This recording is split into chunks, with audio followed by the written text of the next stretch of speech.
النهارده عندنا لقطه، بس استنى. لقطة ديل مع وكيل.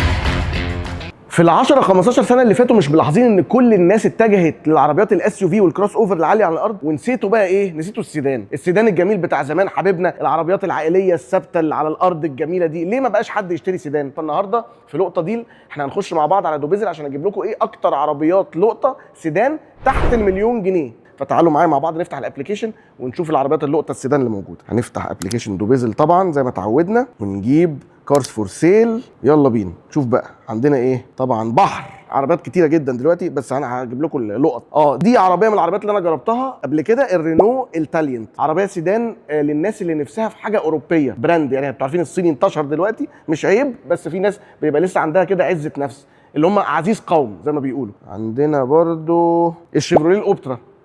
الاوبترا اسم زي الجنيه الذهب، اوبترا في السوق المصري دي، ولكن طبعا انا ما جربتهاش عشان ما اضحكش عليكم، بس هي عربيه معروفه وليها سمعه كبيره ومن وكيل قوي. الميزه في الاوبترا ان هي مساحاتها كبيره وواسعه وعندها مساحات داخليه ممتازه والشنطه كبيره وحاجات كويسه يعني. دي بقى بص، دي حبيبتي دي، لان انا جربتها وعشت بيها فتره، وكنت في الفتره دي جربت كذا عربيه سيدان، ودي اكتر عربيه عجبتني فيهم، وهي البايك اليو 5 بلس. طبعا عربيه سيدان مساحتها حلوه جدا، وعربيه تركبها بالرغم ان هي تحت المليون جنيه ما تحسش ان ناقصك حاجه. بعدين العربيات الاقتصاديه السيدان تجربه سواقتها ساعات بتحس ان هي اقتصاديه، البايك اليو 5 بلس عامله الموضوع ده بشكل حلو. فانا بالنسبه لي البايك اليو 5 بلس هي اكتر عربيه لقطه لو هتسالوني يعني. طيب سعرها كام بقى العربيه دي؟ 875,000 جنيه. موجوده عند مين؟ محمد فهمي كارز. روح عند محمد فهمي كارز هتلاقي العربيه دي.